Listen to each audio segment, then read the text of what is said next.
Recording number 16. Master ఈకే వ్రాసిన పురాణ పురుషుడు గ్రంథం చదువుకుంటూ ఉన్నాము. నందగోపుని అధీనముననున్న వ్రజగ్రామ మండలమునందు బాహాటముగా తిరుగుబాట్లు ప్రారంభమయ్యెను. అందెవరును సువర్ణములను గాని ధేనువులను గాని సస్య సంపదను గాని సుంకముగా చెల్లించుటకు నిరాకరించిరి. కేసి నియమించిన ప్రభుత్వోద్యోగులు రాజలాంఛనములైన ప్రభుత్వ ముద్రలను ధరించి గ్రామములపై దాడి చేసిరి. దాడులకని బయలుదేరిన వారే గాని తిరిగి వచ్చిన వారు తక్కువ. అట్లని హత్యలు కూడా జరుగుటలేదు. నందుడు ఇట్లు శాసించెను: మన నాయకుడు వసుదేవుడు శాంతిప్రియుడు. అజ్ఞానులైన భరతభూమి ప్రజలను చంపుటకు అంగీకరింపడు. ప్రభుత్వాధికారులు కూడా ఈ భూమి సంతతియే కదా. సామమునకు దానమునకు లొంగిన వారెల్లా మనవారుగా ఎంచుడు. వారికి కూడా గ్రామ నిర్మాణములు చేసి సస్యమును గోవులను దానము చేసి వాస్తవ్యతను ఏర్పరచుడు. వినని వారిని భేదోపాయముతో విడగొట్టినచో చేయునది లేక లొంగుదురు. మిగిలిన వారి వీపులపై దేశద్రోహులని పచ్చ పొడిచి ఊరేగింపుడు. దానితో నిరాశ్రయులగుదురు. తప్పనిసరి అయినచో మాత్రము కొందరిని చంపవచ్చును. వారిని కూడా వికలాంగులను చేసి పోషించుట మంచి మాట. నందగోపుని ఆజ్ఞలు అక్షరములతో పాటింపబడెను. కొన్ని వందల మంది మాత్రము వికలాంగులైరి. అందుకొందరు తెలివి కలిగి తమ కుటుంబములతో నందగోపుని ఆశ్రయించిరి. మిగిలిన వారు మధురకు పోయి కేసితో మొరపెట్టుకొనిరి. కేసి నిర్లక్ష్యము చేసెను. అతనికి వారి వలన ఏ ప్రయోజనము లేదు. అతడు హస్తినాపురికి రాకపోకలు చేయి సందడిలో ఉన్నాడు. వికలాంగులలో కొంతమందిని అల్పసంఖ్యాకులను వేదికలపైకెక్కించి సభలను ఏర్పాటు చేసెను. వారికి సువర్ణములను పొలములను వాగ్దానము చేసి ఆ వార్తలు ప్రచారము చేయించి హస్తినకు పంపుచుండెను. చేసిన వాగ్దానములను చెల్లింపలేదు. కొందరికి వాగ్దానములు చేసిన భూములు స్వాధీనము చేయుటకు గ్రామాధికారులు అపరిమితముగా లంచములు కోరిరి. లంచము చెల్లింపని వారి భూములను స్వాధీనము చేసుకొనిరి. ఆ వికలాంగులు దీనులై కంసునితో మొరపెట్టుకొనిరి. వారు తొలుత కేసిని ఆశ్రయించి తరువాత తన దగ్గరకు వచ్చుట గ్రహించి కంసుడు వారిని చంపించెను. అట్లు చేయుట వలన నందగోపుని పక్షము వారికి బలము చేకూరునని బోధించి అక్రూరుడు వారించెను. కంసుడు వినలేదు. కంసుని అంతఃపురమంతయు యవన వేశ్యలతో నిండిపోయినది. మధురాపట్టణ వీధుల యందు కూడా యవన వేశ్యలు జారినులై దాసయువతులు యథేచ్ఛముగా చెరించుచు పగటి ఎందే యువకులను చేయి పట్టుకొని లాగికొని పోవుచున్నారు. యువకులు మద్యపానోన్మత్తులై వీధుల వెంట కుక్కల వలె ప్రవర్తించుచున్నారు. శాశ్వత ధర్మక్షేత్రమైన భరత భూమిలో భాగమైన మధురాపట్టణ వీధులలో స్త్రీ పురుషులు మ్లేచ్ఛులై సిగ్గు విడిచి జంతువుల వలె నిలబడి మలమూత్ర విసర్జన చేయుచున్నారు. సంప్రదాయపరులైన పూజ్యులు బ్రాహ్మణ క్షత్రియ వైశ్య శూద్రులలో ఎవరు బాట వెంట నడుచుచున్నను వారికి కనిపించున్నట్లు నిలబడి మూత్ర విసర్జన చేయుట పరిపాటి అయినది. ఈ వార్తలు విని జరాసంధుడు మండిపడెను. శ్రావణ మాసారంభము నాటికి మధురారాజ్యమున పరిస్థితులు చక్కబడనిచో కంసుని చెరపట్టి సోమకుమారుని ప్రభువుగా నియమింతును అని జరాసంధుడు తన పుత్రికలైన కంసుని పట్టమహిషులకు కబురంపెను. వారు దర్పముతో కంసుని నిందించిరి. ఏకాంతముననున్నప్పుడు కంసునితో వారిట్లనిరి: నేడు మా తండ్రి యావత్ భారత భూమి ప్రభువులకు శిరోభూషణము. అతడు శత్రు భయంకరుడు. వేదధర్మ రక్షణమతని లక్ష్యము. అతడు కాలభైరవుని అవతారము. మృత్యువును జయించినవాడు. యావత్ భారతమునకు భవిష్యత్ ప్రభువు. నీవు ఘనుడవు అనుకొని మమ్ము నీకు కట్టబెట్టెను. నీ రాజ్యము మ్లేచ్ఛాక్రాంతము. మా తండ్రి ఆజ్ఞలను పరిపాలింపనిచో అతడు మా మాట కూడా లెక్క చేయడు. నీవు మాతో సుఖపడదలచినచో మ్లేచ్ఛా సాంగత్యము మానుము. మేము కావలెనో యవన వేశ్యలు యవన మద్యము కావలెనో తేల్చుకొనుము. నీవు ఉగ్రసేనునకు పుట్టలేదు.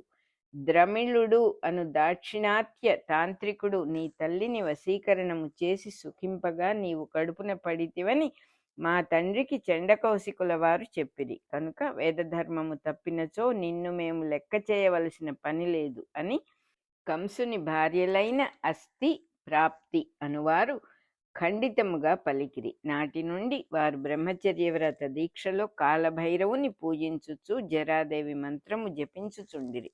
కంసునకు మతిపోయెను, ఉన్మత్తుని వలె చెరించెను. యవన వేశ్యలందరినీ సమావేశపరచి ఇట్లని శాసించెను: మీరు రేపు సూర్యోదయ కాలము నుండి మధురలో కనిపింపరాదు. నందగోపుని అధీనముననున్న వ్రజగ్రామ మండలములపై దాడి చేయుడు. అచ్చటి పురుషులను వశపరుచుకొని శృంగార వినోదములలో ముంచి తేల్చుడు. మద్యము సాధనముగా వ్రజమును వశపరచుకుని తిరిగి వచ్చి నన్ను మెప్పింపుడు.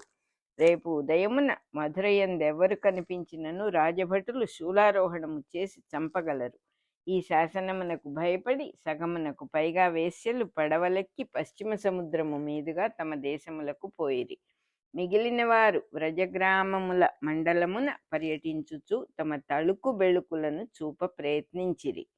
కేసి వారందరినీ సమావేశపరచి ఇట్లనెను: కంసుడు బహిష్కరించినంత మాత్రమున మించిపోయినది లేదు. కానీ వ్రజగ్రామములలో మీ పప్పులు ఉడకవు. వారందరూ గ్రామ ప్రజలు, వైశ్యులు. వారికి కామ వ్యాపారము తక్కువ, పూర్వాచారమును నమ్మినవారు. మీరచ్చట సంగీత, నాట్య, నృత్య ప్రదర్శనములు చేసుకొనుచు జీవయాత్ర సాగింపుడు. ఇంతలో మేము మీకు హస్తినలో స్థానము చూపించెదము. హస్తిన మహాసముద్రము వంటిది. అది నానాజాతి సమ్మిశ్రము. అందెవ్వరెట్లు ప్రవర్తించినను పట్టించుకొనువారు లేరు. నగర విద్యాలయములలో కామశాస్త్రమునకు బహుళ ప్రచారము కలిగించుట విజ్ఞానాభివృద్ధికి ఆవశ్యకమని నమ్మువారు హస్తినలో కలరు. అట్టి విద్యాలయములు యవనులచే రహస్యముగా నడుపబడుచున్నవి కలవు. వారందరూ గాంధార యవన విద్యాలయమున శిక్షణ పొందిన యువకులు. వారి సహాయమున మీకు హస్తినలో ప్రవేశము కలిగింతును. కేసి చేసిన ఈ ఉపన్యాసమును ఆలకించి చేయున్నది లేక యవనవేశ్యలు వ్రజగ్రామముల యందు నర్తన, కీర్తన ప్రదర్శనములు చేయుచు పర్యటించి పొట్టపోసికొనుచుండిరి. రాత్రులందు ప్రదర్శనములను చూచిన వ్రజగ్రామముల వారు ఆ వేశ్యల విభ్రమములకు నవ్వుకొనిరి. దేహముపై వస్త్రమున్నదో లేదో కూడా లెక్క చేయక ప్రదర్శనమును చూపించు వెకిలితనమును చూచి ఆ వైశ్యులు జాలిపడిరి. వారికి దూరము నుండి సువర్ణములను, భోజన పదార్థములను విసరివైచుచుండిరి. వాస్తవ్యత కోరిన వారికి గ్రామమునకు దూరముగా ఇండ్లు కట్టించి ఇచ్చిరి. గోధుమలు, కూరలు, పాలు, పెరుగు దూరముగా నిలబడి తాకకుండా దానము చేయుచుండిరి. ఆ వేశ్యలు మిగిలిన విషయములను లెక్క చేయక సుఖజీవనమున కాశించి మధురారాజ్యమందలి యవన దాస యువకులను తెచ్చుకొని పెండ్లిండ్లు చేసుకొని స్థిరపడిరి. వారి జాతిని ఉద్ధరించుటకై హస్తినలో కేసి శ్రావణమాసారంభమున సమావేశం ఏర్పరచెను. వారు సమావేశమును నిరాకరించి వ్రజగ్రామములలో స్థిరపడిపోయిరి. కేసి గాంధారరాజు కొలువునకేగి పాశ్చాత్య వేశ్యల వాణిజ్యమునకై సహాయము కోరెను. వేశ్యలను కొనివచ్చి అమ్మిన ధనములో 3వ వంతు సుబలునకు, 3వ వంతు ధృతరాష్ట్రునకు, మిగిలినది తనకుగా ఏర్పాటు చేసెను. గాంధార రాజ్యమున తాను యవన వేశ్యల వాణిజ్యమునకు ప్రభుత్వాధికారిగా పదవిని ఆశించెను. సుబలుడు అంగీకరించి ధృతరాష్ట్రునకు కబురంపెను. శకుని అడ్డుపడి కేసిని కారాబద్ధుని చేసెను. విదురుడు వృత్తాంతమెరిగి ఏకాంతమున భీష్మునితో కూడబలుకుకొని ధృతరాష్ట్రుని చివాట్లు పెట్టెను.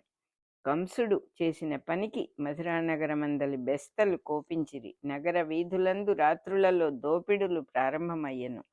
పాంధజనులకు భద్రత లేకుండా పోయినది. బాటలలో చెరించు జనులను కొట్టి హత్యలు చేసి ధరించిన దుస్తులను కూడా అపహరింపసాగిరి. యజ్ఞములు, జపములు, తపములు, పూజలు జరుగుచున్న తావులు అపవిత్రము చేసి కొల్లగొట్టసాగిరి. రామాలయములలో అలజడులు రేగినవి. సాయంకాలములందు పురాణ ప్రవచనములు జరుగుచుండగా కలహములు రేపి రక్తపాతము చేయసాగిరి. ఆస్తిక ప్రజలలో హాహాకారములు పుట్టెను. పురప్రముఖులెల్లరునూ అక్రూరుని గృహప్రాంగణమందు సమావేశమై తమ బాధలను చెప్పుకొనిరి. అక్రూరుడు వచ్చిన వారికెల్ల విందు చేసి సేద తీర్చి స్వాంతన వచనములతో ఇట్లనెను: మన భూమియందు వేదధర్మ మార్గమున జరుగు జీవనమునకు భంగము కలుగకుండుటయే మాకును సమ్మతము. ఈ భూమి గోరూపమున మన ప్రజలను పోషించుచున్నది. గోసేవ భూసేవ తప్ప సుఖజీవన మార్గములు వేరుగా లేవు. ఆస్తిక ధర్మము హింసింపబడినచో గోరూపధారిణి అయిన భూమి నారాయణునితో మొరపెట్టుకొనును. అతని సంకల్పము భూమికి దిగివచ్చి ధర్మమును శాసించును. అది నా రూపమున జరగవలసి ఉన్నది. నేను తప్పక ధర్మరక్షణము విషయమున మీకు అభయప్రదానము చేయుచున్నాను. అక్రూరుడు వెంటనే కంసునకు హితబోధ చేసెను. దేవాలయములను యజ్ఞశాలలను ప్రభుత్వమునకు అధీనము చేసినచో ధర్మరక్షణము సాగునని కంసుడు నిర్ణయించెను. అంగీకారము లేకున్నను అక్రూరుడు సమ్మతింపక తప్పలేదు. తత్ఫలితముగా అక్రూరుడు నగర రక్షణ మంత్రిగా నియమింపబడెను. దేవాలయములు యజ్ఞవాటికలు ప్రభుత్వాధికారులచే నిర్వహింపబడుట ప్రారంభమయ్యెను. రామాలయములలో దర్శనము, అర్చనము, పూజ చేయవలెనన్నచో ప్రభుత్వమునకు సుంకముగా సువర్ణములను చెల్లింపవలెను. యజ్ఞములు చేయుటకు సంభారములెవ్వరునూ సేకరించుకొనరాదు. ప్రభుత్వాధికారులే అమ్ముదురు. వారి దగ్గరనే కొని వారి చేతనే యజ్ఞములు చేయింపవలెను. దాని వలన వచ్చు ఆదాయంలో 3వ వంతు అధికారులకు, 3వ వంతు కంసునకు పోను. కొంత భాగము అక్రూరుని స్వీకరింపుమని కంసుడు నిర్బంధించెను. అక్రూరుడు ఇట్లనెను: నేను పొట్టకూటికై కొలువు చేయటలేదు, నీ కోరికపై కొలువులో చేరితిని. నేనే 10 మంది చేత యజ్ఞ యాగాదికములను విధి విధానముగా చేయించగలను. నా క్షేత్రమునందలి ఆదాయమును యజ్ఞశాలలకే వినియోగింపుము అని పలికెను. కంసుడు మౌనము వహించెను. అక్రూరుడు కంసుని కొలువున చేరిన నాటి నుండి 4-5 దినములకొక మారు కారాగృహమునకు పోయి దేవకీ వసుదేవులను ఉగ్రసేనుని చూచి ధైర్యము చెప్పి వచ్చుచుండెను. కంసుడు పాపాత్ముడనియు అక్రూరుని ప్రయత్నముల వలన లాభము లేదనియు ఉగ్రసేనుడు నిస్పృహుడై పలుకుచుండెను. అతడు మరియు ఇట్లనెను: దేవకి నీకు కూడా చెల్లెలే కదా. కంసుడెట్లును రాజరక్తము పంచుకొని పుట్టినవాడు కాడు. పరమ పతివ్రతయగు నా భార్యను నా పరోక్షమున ద్రమిళుడు అను దాక్షిణాత్యుడు సమ్మోహపరచెను. అతడు గంధర్వోపాసకుడు, వామాచారుడగు తాంత్రికుడు. ఒక క్షుద్ర యక్షుని ప్రయోగముచే అతడు నా భార్యను ఒక అపవిత్ర వేళ వశపరుచుకొని స్పృహలేని సమయమున గర్భధారణ చేయించెను. తత్ఫలితముగానే ఈ క్షుద్రుడు సంభవించెను. వీనిని చిన్నతనముననే వధింపవలెనని అనుకుంటిని. తల్లి గర్భశోకమునకు భయపడి పాపభీతితో ఉపేక్షించి తిని. గోటితో పోవు కార్యము నేడు గొడ్డళ్లకెదురు తిరిగినది. ఇక నీ ప్రయత్నములు వ్యర్థము, మానవచ్చును. ఆ దిగివచ్చు పురాణ పురుషుని రాక సత్యమైనచో వాడే దీనిని పరిష్కారము చేయవలెను. లేదా నీవే ఆ పుణ్యము కట్టుకొనుము. నీవు నా రాజ్యమునకు వారసుడవని గౌరవము నాకు దక్కును. అక్రూరుడు: నేను రాజ్యమేలుటకు పుట్టలేదని పూజ్యపాదులు మా తండ్రి సెలవిచ్చిరి. కంసుని కొలువునకెందులకు అంగీకరించి తినో నాకే తెలియదు. నరులలో పుట్టుకచే దుష్టులుండరనియు పరిస్థితులచే జనులు దుష్టత కలిగి ప్రవర్తింతురనియు నా విశ్వాసము. దాని పునాదులు ఇప్పుడు కదలుచున్నవి. సామరస్యమే నా సిద్ధాంతము. ప్రయత్నము మానను, నాకు విసుగులేదు. ఉగ్రసేనుడు: ఎట్లయినను నీ చెల్లెలు దేవకి అష్టమ గర్భమును నీ ఒక కంట కనిపెట్టి కాపాడవలెను. మొన్న శ్రావణ శుద్ధ ఏకాదశికి ఆమెకు 11 మాసములు నిండినవి.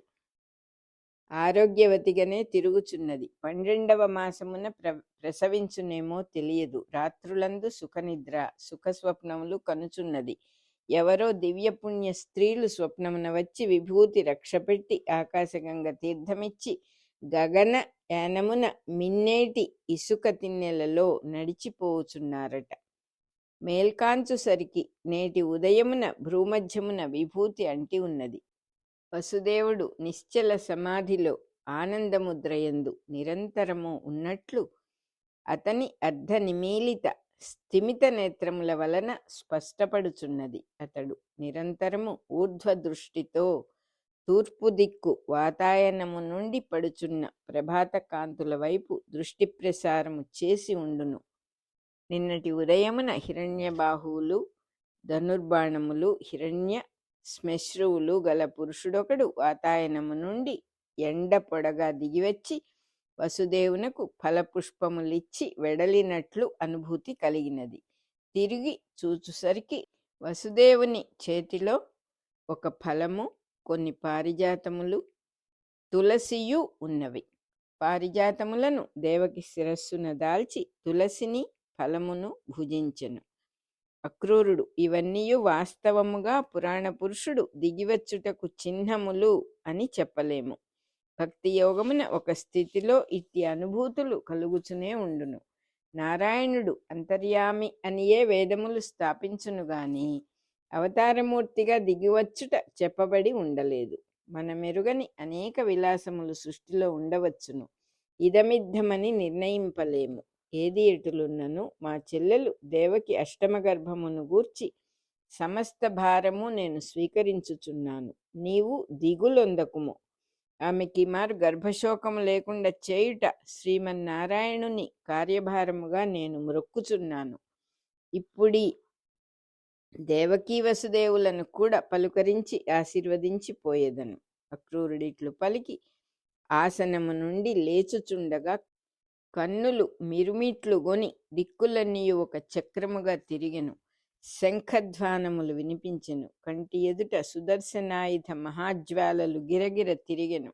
ఆకాశము కేశబంధముగా, తారకలు కిరీటమణులుగా, సూర్యచంద్రులు కన్నులుగా, భూపరిభ్రమణము నాభిగా, పాతాళము చరణ మూలముగా, ఒక మహామూర్తి స్పష్టాస్పష్టముగా ఊహామాత్రముగా పొడకట్టెను. తాను వానియందున్నట్లు గోచరించెను. తాను నారాయణాంశ సంభవుడుగా మరల స్మరించి తట్టుకొని లేచి నిలబడెను. దేవకీ వసుదేవులున్న భవనమునకు అక్రూరుడు మందగమనమున నడిచివచ్చుచుండగా అతని ముందు ఆకాశమున గాలి వెలుగు ఆకారము కట్టి నడచుచున్నట్లు, లోనికి ప్రవేశించుచున్నట్లు ఊహలలో తోచెను. తన ఉపాసనా బలమున శ్రీమన్నారాయణుడు ముందు నడచుచుండెననియు దేవకీ గర్భమునకు క్షేమము తథ్యమనియు సంతోషించెను. రికార్డింగ్ నంబర్ 16 అయిపోయింది.